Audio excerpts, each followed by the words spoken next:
The next scene in my head was me going up the stairs with some guy that I did not know. It was the first time I felt so betrayed by my body because I couldn't remember. And I went to the restroom and I looked at my romper and it was ripped. It was ripped open in the front part. I developed like a really bad bruise on my cheekbone. So many other things could have gone really, really, really wrong that night. But I really thank God that was the worst of it. Hi, everyone. Welcome to another episode of Ask Say the podcast. I'm your host, Saytioco, and what a beautiful day to be back here at Sage Studios, the only podcasting studio here in BGC. This is the perfect playground for all content creators. They have recording studios where I film all of my Ask Say the podcast episodes. We have a makeup room where you can get ready before you film. We have an amazing space outside where you can take OOTDs and just about anything, which is why I love Sage Studios so much. If ever you are looking for a studio to film or shoot your content, look no further. Go to Sage Studios. I'll have all of their links down in the information box. Our episode today is all about how God restores. And this is an episode that I wanted to release a few episodes ago, but my best friend Jessica told me to pray about it. And I didn't understand at first, but I did pray about it. And now, looking back, I see why I had to wait. I had to wait because something needed to happen first before this episode is released. And that experience happened last week. So let me tell you about Siargao. When people think of Siargao, it's paradise. And the first time I went to Siargao was about 5 or 6 years ago. And I wasn't a Christian back then. And I was in my partying stage. Like I would drink a lot and get wasted. It was my first time in Siargao and I just really wanted to have fun. And back then, having fun to me meant getting drunk. And I remember we bar hopped one bar to another bar to another bar. And I don't even remember how many bars we went to. But I just remember taking a shot after another shot. And the thing is with the alcohol back then, 6 years ago, you don't know what they're mixing. And it just tasted so poisonous in my opinion. It was too much. It was too much of the normal amount of alcohol that I would take. And I just remember being so drunk. The next scene in my head was me going up the stairs with some guy that I did not know. And basically something happened up there. And I have no recollection of whatever happened up there because I was too drunk. And what's registered in my mind right now is a black screen and then a scene, a black screen, and then another scene. It was the first time I felt so betrayed by my body because I couldn't remember. And I guess that's the way your body processes traumatic events. It doesn't make you remember. Also, a huge part of that is me being extremely intoxicated. You know, when they say that no means no, and a drunk yes doesn't mean yes. A drunk yes means no. But that wasn't the case. And I remember waking up the next day and I was wearing a romper that time kasi. It was one of my favorite rompers. I wore that also to Bali. So I loved that romper.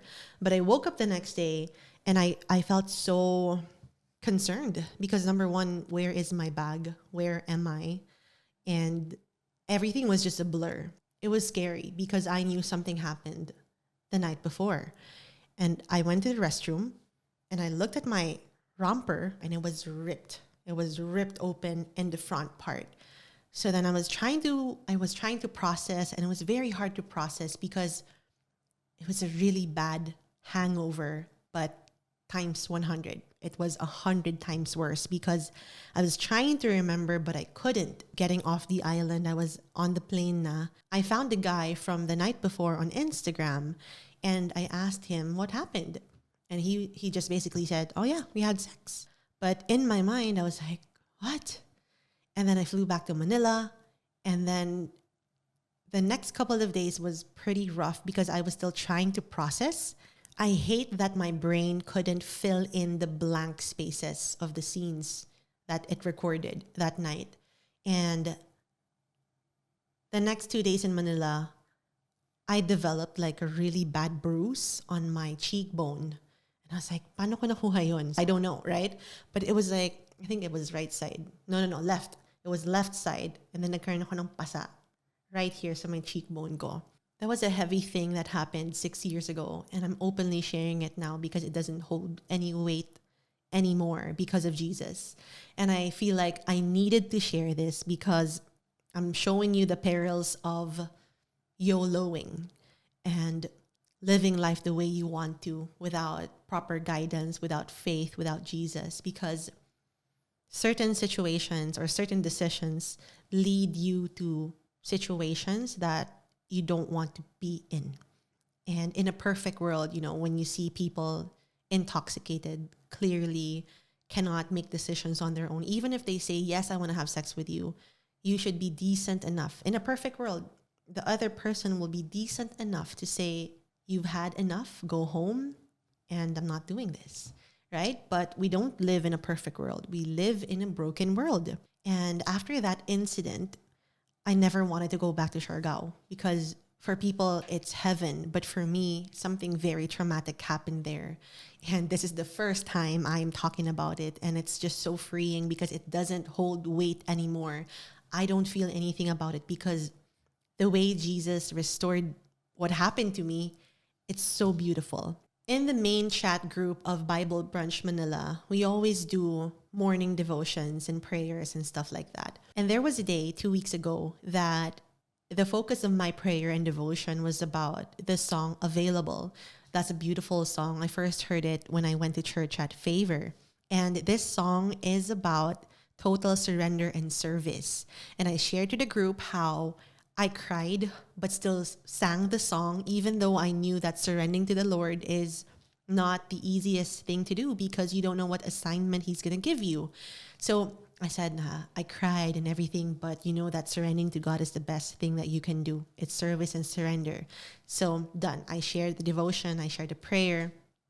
Literally 2 hours after, I get a call from Hannah Pangilinan. Hannah is my friend from the industry, Tito Anthony's daughter.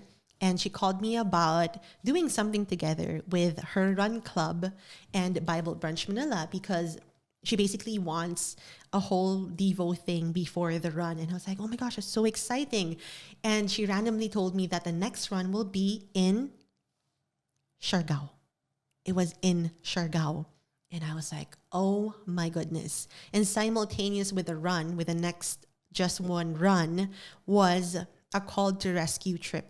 So Called to Rescue is the organization that I shared with you a couple of times. This is an organization that helps fight human trafficking. So they are an anti-human trafficking organization. And the founder is Doc Cindy. I've told a bunch of stories about Doc Cindy and Tito Anthony, and they're just super instrumental when it comes to my transition from my worldly life to my new Christian life. It was so amazing because just 2 hours before that call, the prayer that I made on the main group of Bible Brunch Manila is about surrendering and telling the Lord, send me.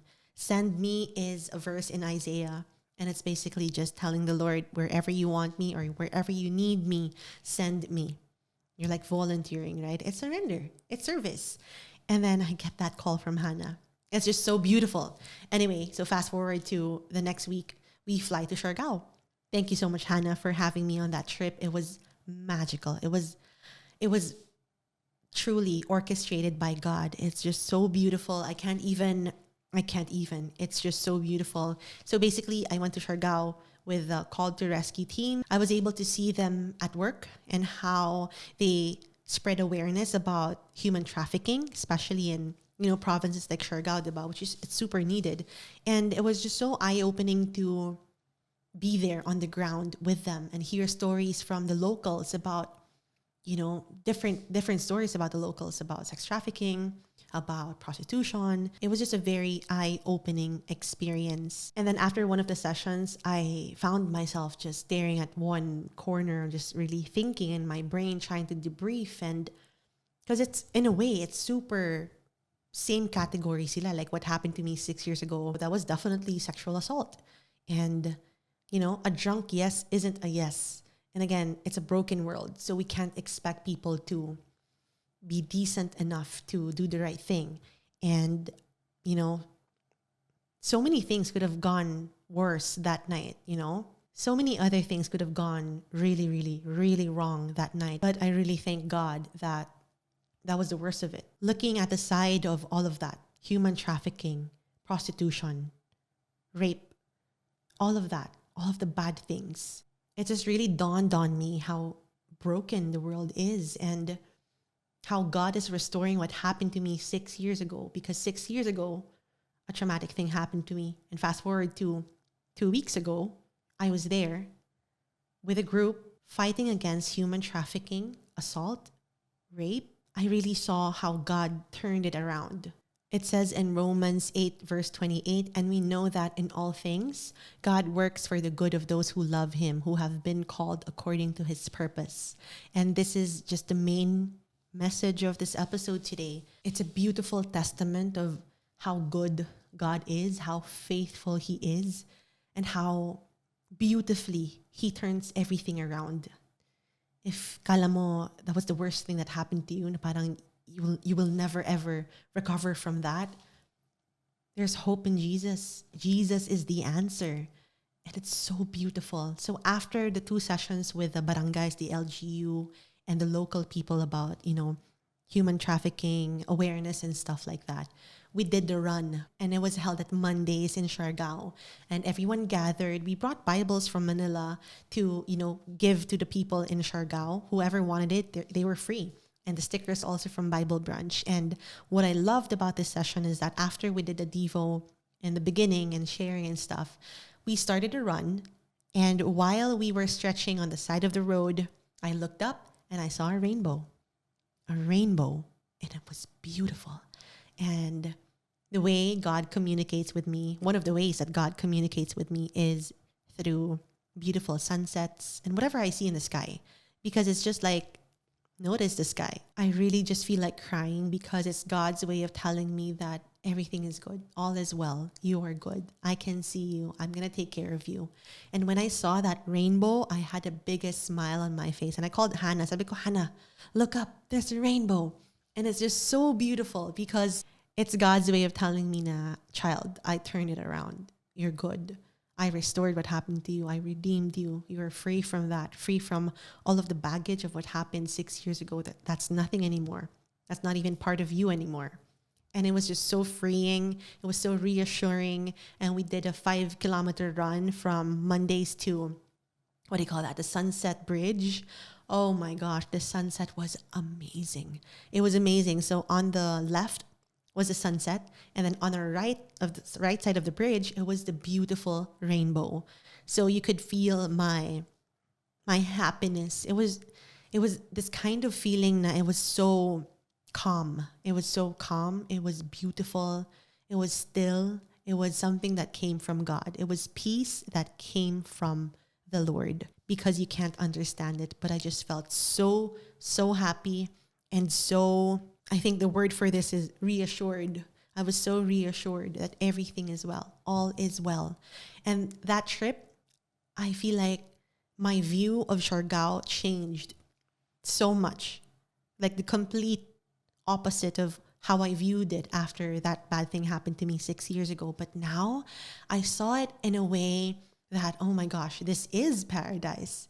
This is paradise, And we had a couple of nights where we went out and just, had drinks. And by drinks, I mean mocktails. And we just danced. It was so beautiful. And I was able to really enjoy and dance without, needing alcohol. And it was just such a freeing moment. It was so beautiful. It was a beautiful experience. And there are other things that happened during that trip that's just between me and God. And I just really thank him because he is good. He is good. He is merciful. He is gracious. It's beautiful. I can't even stress it enough. God's grace, it's called amazing grace for a reason. We can't even try to comprehend the grace that God grants all of his children.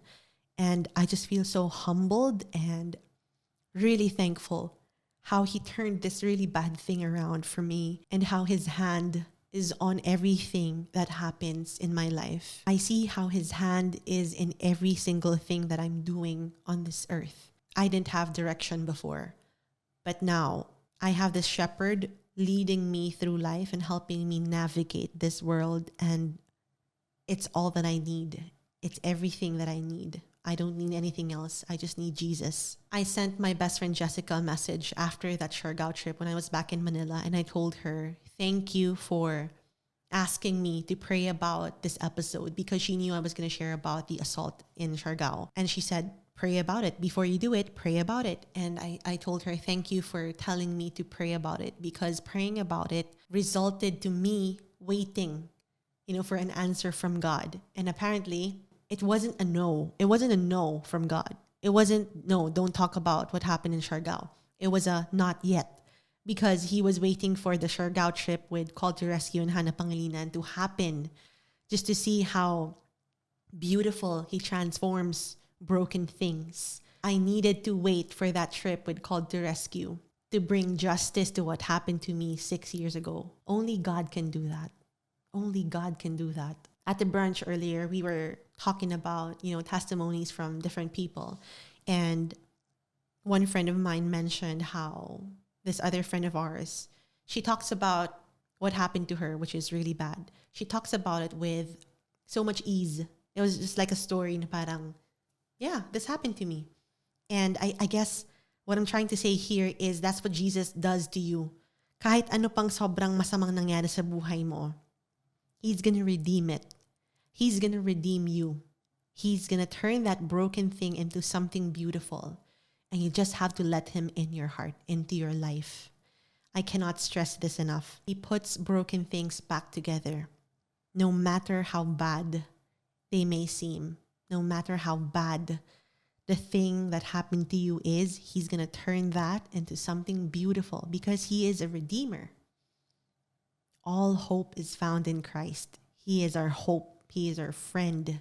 He cares about us. All of the shame, all of the guilt, all of the what if, all of the what ifs, what if I didn't do this? What if I did something else? All of that dissipates when you have Jesus in your life, and all you have to do is let Him in. You just listened to episode 13, and this is Saytioco signing off.